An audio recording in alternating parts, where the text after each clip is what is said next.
Assalamu alaikum. So we'll begin with a new chapter, the dawn of modern physics. So first of all, we'll have an introduction. Modern physics जो है that is a adaptation of latest theories regarding basic concepts of physics that were previously vague in classical physics. यानी physics को हम broadly दो तरह से classify करते हैं. एक classical physics है जो कि old conventional concepts पे base करती है, और secondly modern physics है जिसके अंदर हम new concepts, जिसमें mainly हमारे पास photons वगैरह या फिर आइंस्टाइन की जो theories हैं वो apply होती हैं. So there's a problem.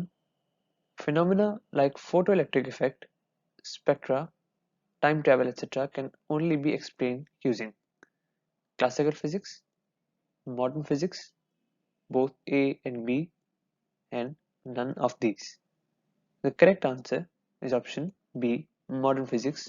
और इसकी वजह सिंपल है कि फोटोइलेक्ट्रिक इफेक्ट या स्पेक्ट्रा या टाइम ट्रेवल के लिए क्लासिकल फिजिक्स में कोई एक्सप्लेनेटरी फिनोमेना नहीं है. ठीक है, यानी इनके जो भी फिनोमेना के एक्सप्लेनिंग प्रिंसिपल्स हैं वो हमें सिर्फ मॉडर्न फिजिक्स के लॉज देते हैं.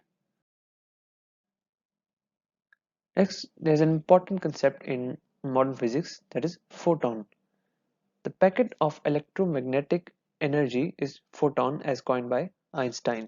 यानी जनरली जब हम किसी भी एनर्जी की बात करते हैं तो जो पैकेट ऑफ एनर्जी है उसे हम क्वांटम कहते हैं, और लाइट के केस में या फिर इलेक्ट्रोमैग्नेटिक स्पेक्ट्रम के केस में उस क्वांटम को हम फोटोन कहते हैं, जिसको सिंपली हम पैकेट ऑफ इलेक्ट्रोमैग्नेटिक एनर्जी कह सकते हैं. और ये जो टर्म फोटोन है ये आइंस्टाइन ने दी थी. The idea is based by the explanations of spectra in terms of quanta by Max Planck. यानी जो मैक्स प्लैंक एक साइंटिस्ट था, उसने जो क्वांटा यानी पैकेट ऑफ एनर्जी को डिवाइस किया था, उसी आइडिया पे हमने लाइट के केस में स्पेसिफिकली फोटोन का आइडिया दे दिया. Quantum in case of light is called photon, जैसा कि मैं बता चुका हूँ आपको.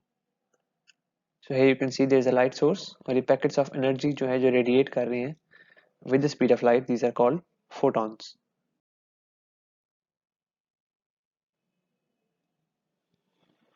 So there is another MCQ. A packet of energy is called a quantum. A quantum specific in case of light is called tachyon, photon, graviton या hadron. तो इस केस में जो करेक्ट आंसर है दैट इज बी, फोटोन, जैसे कि हम पहले डिफाइन कर चुके हैं. टैक्यॉन, ग्रेविटॉन एंड हेड्रॉन वगैरह को हम लेटर ऑन डिफाइन कर देंगे in the consequent chapters. So that was all about this slide.